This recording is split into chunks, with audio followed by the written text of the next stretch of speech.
না বাবা, আমি অসূর্যম স্পর্শা নই, আমাকে রোজই বেরোতে হয়, কিন্তু তাও ভিটামিন D3 এর অভাব, কি করি বলুন দেখি। যাই হোক, সকালের আলো গায়ে মাখতে মাখতে গিয়ে পৌঁছালাম আশ্রমে। এখানে ঢুকলেই মনে হয় এই বাগানটার সামনে দাঁড়িয়ে কয়েকটা ফটো তুলেই বাড়িতে ফিরে যাই, কিন্তু তাহলে আর মাহিনে পাওয়া হবে না, অগত্যা যেতেই হয়। এদিকে বাচ্চাগুলোর সামনে পরীক্ষা, তাই ঘন্টা ধরে চলছে পড়াশোনা। হঠাৎ জানালার দিকে তাকালাম আর দেখতে পেলাম এমন সুন্দর দৃশ্য। তারপর চলে এলো খাবার। এগুলোকে উদ্ধার করতে প্রায় 10টা বেজে গেল। এদিকে বাড়িতে ফিরে দেখি একজন মরার মতন শুয়ে আছে। গায়ে হাত দিয়ে দেখি না, আর কোনো আশা নেই, এনাকে এবার উদরস্থ করতে হবে। তারপর খাওয়া দাওয়া কমপ্লিট করে আমার সৈন্যদল নিয়ে নেমে পড়লাম যুদ্ধে। ক্লান্ত অবসন্ন হয়েও সে যুদ্ধ থামলো না, কারণ আসল ব্যাপারটা অন্য। এদিকে ঘটলো এক কাণ্ড। আমি এসেছিলাম নাচের ক্লাসে, আমাদের প্র্যাকটিস ছিল, তো আমরা প্র্যাকটিস করছিলাম। হঠাৎ করে বাড়ি থেকে ফোন এলো যে আয়ুষ্মান ভারতের জন্য কিছু দরকার, ফোন নম্বর, আর তার সাথে আমারও ফটোস বা কিছু নেবে চোখের।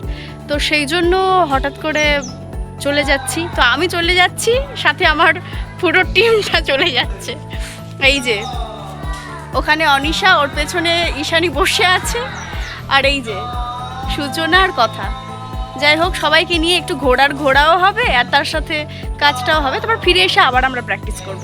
পরে জানতে পারলাম যে আমাকে নজরে রাখার জন্য এদের মধ্যে গুপ্তচরও ছিল।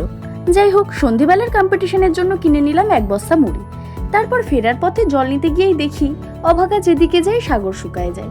অনেক চেষ্টাতেও কোনোভাবেই জল বেরোলো না, অগত্যা ফিরে যেতে হলো অন্য কলের দিকে। যাই হোক, ঈশ্বর সহায় হলেন, সেখান থেকে জল নিয়ে ফিরে এলাম নাচের ক্লাসে। তারপর এত জোর খিদে পেয়েছে যে আর তর সইল না, তাই যে যা এনেছিল সবটাই বের করে ফেললাম। এই যে দেখুন, ছোলা সেদ্ধ, আলু সেদ্ধ, এদিকে চানা মশলা, সাথে লেবুও রয়েছে, তার সাথে রয়েছে জলজিরা। শুধু কি তাই, তার সাথে আরও রয়েছে মুড়ি তো রয়েইছে, সাথে ঘুগনি, চপ। এবার এগুলোকে সুন্দর করে মাখার পালা। আমি ছাড়া আর কেই বা করবে বলুন, আমিই তো পারবো এগুলো করতে। যাই হোক, মজা করছিলাম। আমার থেকে দক্ষ এখানে অনেকেই আছে, কিন্তু যেহেতু বড়, তাই আমাকেই দায়িত্ব দেওয়া হলো। যাই বলুন, একটা সুবিধে আছে, মাখাতে মাখাতে বেশ কয়েকবার মুখে পুড়ে দেওয়া যায়। এই সুবিধাটা আমি যে কেবল পাচ্ছি তা নয়, চারিদিকে তো বসে আছে হাঁসের মতন, সবাই যে যার মতন যা পারছে তুলে খেয়ে নিচ্ছে। বলেছিলাম না যে কম্পিটিশন হবে, এটাই আসলে আমাদের কম্পিটিশন।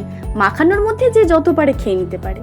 আসলে তা নয়, অনেকটাই তো থাকে, তাই আমরা মাখাতে মাখাতেও খাই, মাখানোর পরেও খাই। যাই হোক, এবার মোটামুটি সব অ্যারেঞ্জ করার পালা। সব কিছু একসাথে যোগ করে মাখিয়ে টাখিয়ে নিয়ে সবাই বসলাম খেতে। তারপর খাওয়া দাওয়া কমপ্লিট করে ফিরলাম বাড়িতে। সবাই ভালো থাকবেন, টাটা।